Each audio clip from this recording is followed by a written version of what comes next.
everybody. It's been a minute since I gave you an update on the gardening situation here at the end of April. As you may recall, I haven't done the math yet to know exactly how old all the seedlings are that I started indoors that I want to give you a tour of in like just a moment. But at minimum, they're at least 4 weeks old. Some of them are about ready for repotting, so I'm hoping to show you that too. Unfortunately, this is a real slow spring. We had that 1 week here in Michigan that was like 70 to 80 degrees and I got really excited and worried that I was behind. And then now it's dropped back down to where it's 50 degrees Fahrenheit during the day. And we've had some frost warnings at night. Fortunately, I haven't put anything out that's really very frost tender yet because it's been so cold. But anyway, let's give you an update of how things are going in the indoor garden. Okay, so this is my great room. It's so great. It's a southern facing wall, and so the windows get a lot of really nice sun, but it was finally time to get the lights installed. Harley, it's okay. It's hard when we're right here by the door. She wants to go OUT. Oh, she's so smart. Okay, hold on. You ever seen a dog that can jump like this? Can you do it again? Wow. Okay. Out she goes. Do you want to go with her, Lucky? Yeah, there you go. Get out there. It's actually not too bad today, so I can understand they might want back out there. Okay, but like I was saying, it was time to put my LED lights, my grow lights back up. I have a video that can teach you how I built these PVC light stands. And they were super easy to put back together this year. What's great about PVC pipe is you can pop it all into pieces, collapse it down, and it was really easy to put back together. I did have to get another set of grow lights because I didn't have one there this last year. Anyway, enough rambling. Let's try to get on to the plants. Let's start with, are you kidding me? Come on, Lucky. Lucky, come on.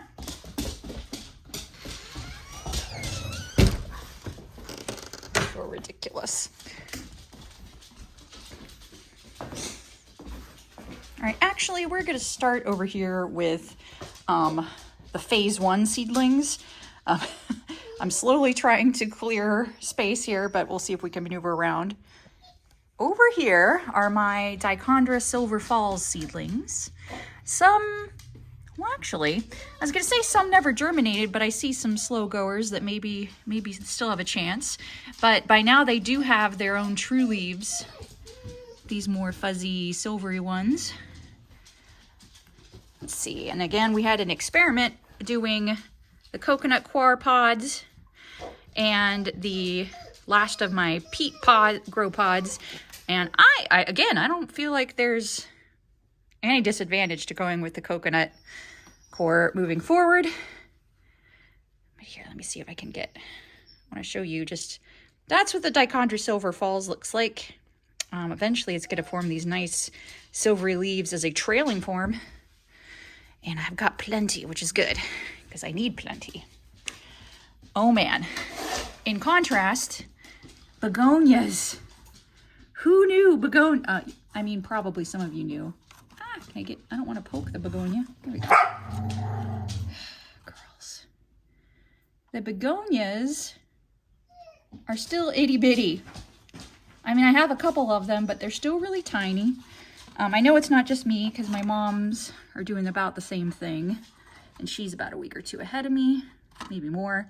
But I do have some, so I'll keep it going. Maybe they just need to be warmer. Maybe they just need more time. All right. Moving on. Hope you're not getting seasick as I try to maneuver around my grow lights. Here are my petunias. This is the blue sensational petunia.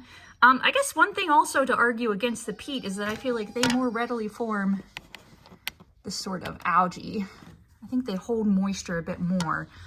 But it hasn't really caused a problem, so it's not to say that that's a deal breaker. I'd say the sustainability is more what I'd be interested in. But yeah, the petunias are doing pretty well. They definitely perked up once I put the grow light on.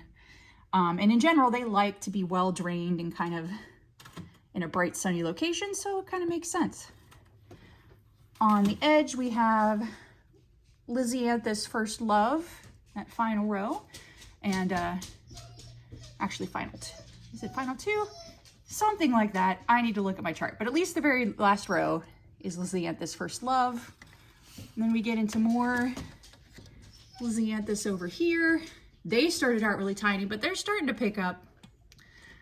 So that's Lisianthus Blue Picotee and Lisianthus First Love. And then I'm gonna swoop my little arm over here to show you the Red Velvet Coleus. They're looking good, but I think they're about ready to get planted up into the next pot. They need some food, I think, because over here are their brethren, my coleus that I collected from seed last year from my plants, are already starting to show some much bigger growth at this point. These guys hatched. These guys germinated first before these guys, but now these guys are getting ahead of them. And I think it's because the soil here is Miracle-Gro soil, and it has food in it that keeps the plants fed and growing. Now, the eagle-eyed among you might be wondering, Amber, what the heck are all these yellow things here on the side, and why does the soil look kind of grainy and weird? That's because I definitely am dealing with a fungal gnat issue over here on these plants. It might be that I used some old potting soil over here from last year. Maybe that was the mistake. I do have a houseplant or two that has that problem as well, so it could be that it just hopped over here and was happy. But anyway, what I've done is put up some of my, these are actually sticky. These are little stickers you can stick in your plants, and it'll grab the adults as they land on it. But also I put vermiculite in the soil on top because that kind of discourages them from laying eggs in the soil. I guess it makes it too grainy or sharp. So fingers crossed, it already is looking a bit better. I mean, I still see flies every once in a while, but it's not all over the place. Man, let me see if I can swoop over. I really want you to see the color on the coleus is really exciting. Also, I've been thinning them out. That's something that I think is really important when growing coleus seedlings, is to give them space to grow. They'll stay a lot smaller when they're crowded together. And I get to have the fun job of going, ooh, I really like that one. I'm gonna pick all the seedlings around it to give it space. And over here's my little seedling graveyard from everything that I just kind of pick as I stop by every once in a while and try to keep it thinned out. Okay, let's go back to the first table and show you phase two. All right, phase two is actually very exciting. Even though it was planted later. Here we have some of our geraniums from seed. 2 rows of the orange and 2 rows of coral. And they are, man, I'm having a hard time focusing today. But you can see on the leaves, they're actually starting to get their little characteristic rings on the leaves themselves. I feel like these seeds germinated the day after I planted them. I got a pretty good germination rate going on. I think everybody, and even that one in the back that got a little crazy, seems to be okay. I think they're ready to probably be potted up as well because they're just huge. And they could probably use even more food. I did some liquid fertilizer. I have footage, but I didn't finish it. But anyway, these guys have had some liquid fertilizer. They're not completely without nutrients, but nothing compared to Miracle-Gro. Here are some of my geranium cuttings. You can see them in the back. They've all leafed out and are looking great. Also, I should give you a short tour. All my amaryllis decided to bloom all at the same time practically, so I didn't really get a chance to catch each one individually. My favorite back here is the Sumatra, Amaryllis Sumatra. It's not like it's a Sumatran amaryllis, just that's the name, which is a cool sibster variety of amaryllis. It's just really neat looking. But I digress. All right, so we had regular geraniums from seed over there. Here we've got, wow, 2 rows of impatiens. Ironically, you don't have to feel impatient waiting for these to grow. They're looking good. Next to them are 2 rows of stock, which did moderately well. We got some bums, but that's okay. And here on the end are some of my tomatoes. Now this one, let's see if I can zoom in. This one, the seed pod kind of got stuck on there. But I think it's actually going to be okay. We'll see. It has had more growth. And tomatoes are kind of resilient that way, that sometimes you can just plant a piece and it'll grow. These are the yellow dwarf tomatoes. I couldn't remember which was which. Okay. Let's go back over here. On this side are my ivy type geraniums, the tornado bicolor. Oh my gosh, this girl. They look great too. Next are 2 more rows of stock. And then on the end are my, I think those are the red dwarf tomatoes. They're also looking very good. I did have 2, this one and this one, didn't germinate the first time around, but I plopped another seed in each one, and I think they're both coming up with new plants. So they'll catch up. Tomatoes, in the right conditions, can kind of grow pretty speedy, so I think it'll be okay. All right, and the last of our seedlings here today, that's the ornamental oregano kirigami. They're small, but they're looking good. Nothing like a whole plant yet, but it takes time. Okay, it's May 3rd. I really want to wrap up my seedling update video, but the days keep going by. And it's almost time to start moving things outside. It looks like we might be past our risk of frost. So anyway, this might be the last seedling update. It's got to happen. So forgive me for the gaps. What I wanted to show you over here is that I've potted up many of my little seed pods into these larger, I think they're like maybe 3-inch containers, just to give them, the major difference here is to give them more space for their roots to grow. And also I've added potting soil that has fertilizer in it. So that's going to help them get a little more energy and keep going. Some plants have really liked it. Like my oregano here popped up big time, getting potted up. The stalk seems to enjoy it, although I did lose one. Where did that guy go? Yeah, over here. I did lose one because I accidentally bumped it, but otherwise they're looking good. You can see tomatoes back here, including this little, that was a broken stem, but a tomato will come back. You can break the stem and the tomato often will grow again. So it's just catching up. Now something odd I'm seeing with some of my geraniums, and I'm not sure if it's bad or not, is that some of the older growth, the older leaves have got this sort of, let me see if I can find a better example that's closer. I don't know, they've got this like bleached out look. And I'm not sure if that's normal. I've never grown geraniums from seed. These are orange. These are supposed to be orange geraniums. They're like Maverick Orange and Maverick Coral.